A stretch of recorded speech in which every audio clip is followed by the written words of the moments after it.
Yeah guys, welcome back to my YouTube channel. Today I will be integrating 2 upon x square minus 1 dx. Okay, so this function is a partial fraction. Okay, so here it is. So x square minus 1 is the same thing as 1 raised to power 2. So here we call this one difference of 2 square. Okay, so now difference of 2 square is the same thing as, here we have x square minus 1 square, so it's the same thing as x plus 1, okay, into another bracket of x minus 1 close bracket. All right, so this is the function here. This is it. Okay, so and this is equivalent to, this is the process of partial fraction. Right, so here let a be upon the first bracket here, okay, plus b should be upon the second bracket here. Okay, you can see here is, this is what we call partial fraction. All right, so okay, now by making LCM here, so we multiply this by this is it. So once this is like this, we can use it to cancel this. All right, so such that this is now equal to this, so bringing this at the numerator and bringing all this at the numerator. Okay, so we have this. Okay, let me say this is now, let me call this equation 1. Right, so at this equation 1, let x be equal to 1. Okay, so when x is equal to 1, I'm going to be substituting x to be 1. All right, so here we have x here to be 1, okay, minus 1 plus b, okay, x to be 1, all right, plus another one here. Okay, so here we have 2 to be equal to 1 minus 1 is 0. Okay, so here we're having a into the bracket of 0 plus b into the bracket of 1 plus 1, which is now 2. Okay, so close the bracket. All right, here is 2, which is equal to 0 times a is 0, okay, plus 2 times b, 2b. All right, so here we have 2, which is equal to 2b plus 0 is 2b. So by dividing both sides by 2, we have a b to be equal to 1. All right, sorry, now we have b to be equal to 1. All right, okay, also coming back to this equation 1, okay, from equation 1, this equation 1, okay, so also from equation 1, let x be equal to minus 1. Here before we substituted x to be equal to 1, we got our b. All right, now to get a, we are going to let x be equal to minus 1 to obtain our a. Okay, so this is the equation 1. Okay, yeah, by substituting the value of x to be minus 1, here we have x to be minus 1, also here we have x to be minus 1. All right, so now minus 1 is minus 2. Okay, so minus 1 plus 1 is 0. Okay, so minus 2 times a, minus 2 times a, we have minus 2a. Okay, 0 times b, we have 0. All right, so minus 2a plus 0, we return minus 2a. Okay, so yeah, that implies that by dividing both sides by minus 2, so we have our a to be 2 upon minus 2, which is equal to, when you have your negative at the denominator, okay, you can quickly transfer it to the numerator. Right, so this is minus 2 upon 2.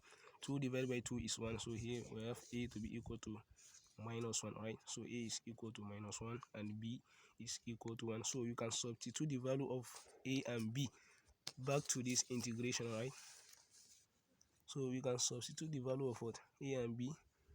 So here we have our a to be minus 1, okay, and we have b to be 1.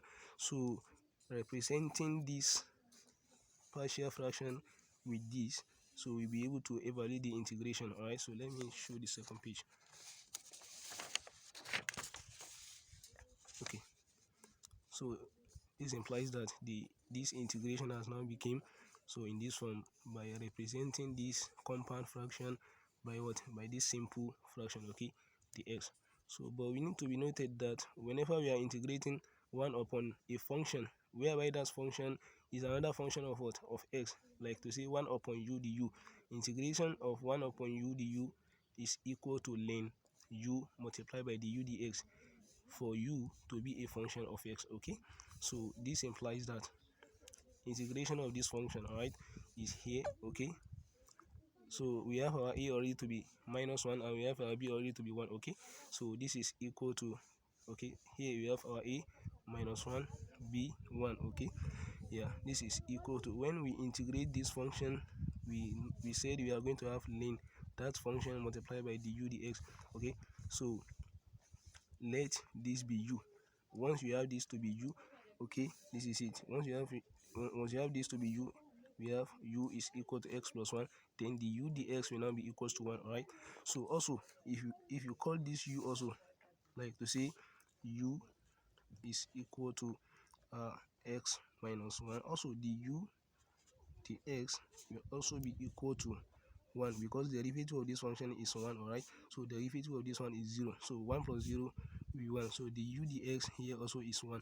So by integrating this, we have, this is the negative sign here. Okay, so integration of this one is ln x plus 1. Okay, also multiply by, here we see ln that function multiplied by the derivative of it. Okay, so this is the ln of this function. Okay, multiply by its derivative as we have here. Okay, sorry, as we have here. Okay, so here we have plus integration of this function is ln x minus 1. Okay, so multiply by its derivative, the derivative of this one, so it's 1 also, as we have here. Okay, all right, so this is now equal to by writing this first. Okay, here ln x minus 1 multiplied by 1 is the same thing as what? Ln into the bracket x minus 1. So here it is.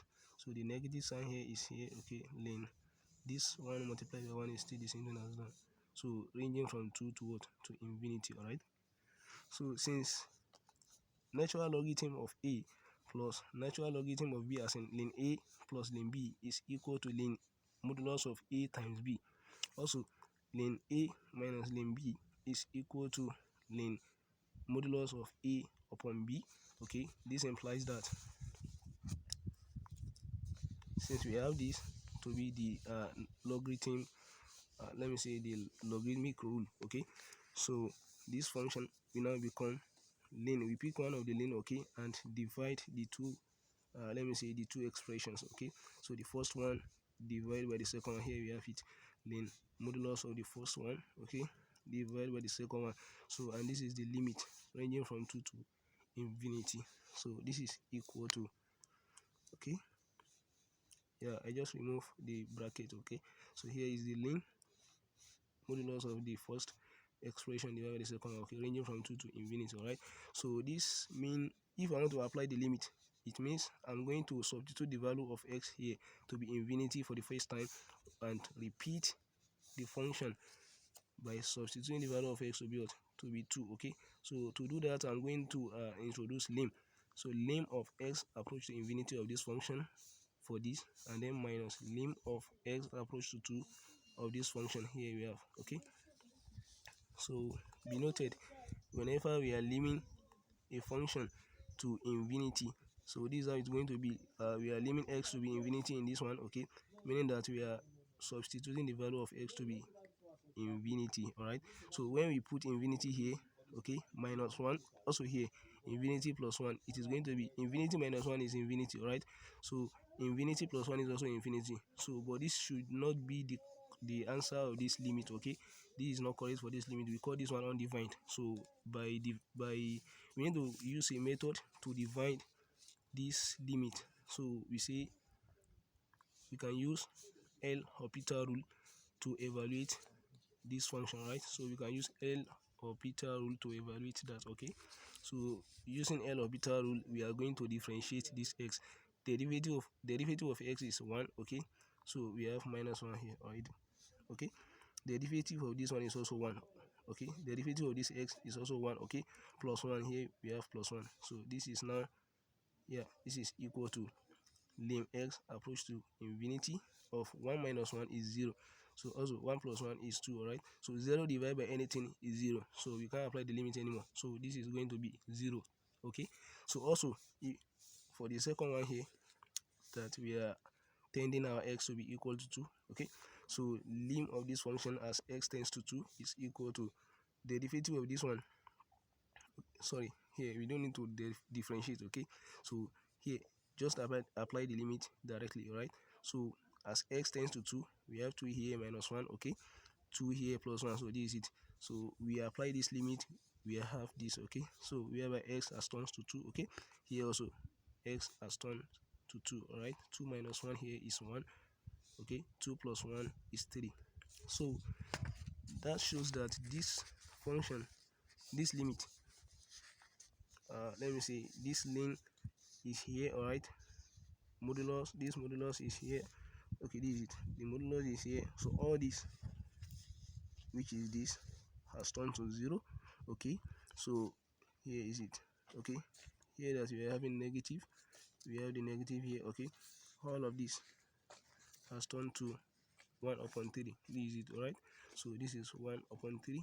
Okay, so which is equal to ln of 0 minus 1 upon 3 is the same thing as minus 1 upon 3. Okay, so okay, ln modulus of minus 1 upon 3 is the same thing as to just bring back the ln inside the modulus. Okay, so which is the same thing as ln minus, okay, modulus minus ln 1 upon 3. Okay, this is equal to, so from the log identity, if we have minus log a, this is the same thing as log a raised to the power of minus 1. Okay, so let me apply that here. So this negative can just come up to this, can come to the power of this 1 upon 3. So this one we give, so this is equal to ln 1 upon 3, all of them raised to the power of minus 1. So since we have 1 upon 3 raised to the power of minus 1, 1 upon 3 itself, when we have a function, or let me say a value raised to the power of minus 1,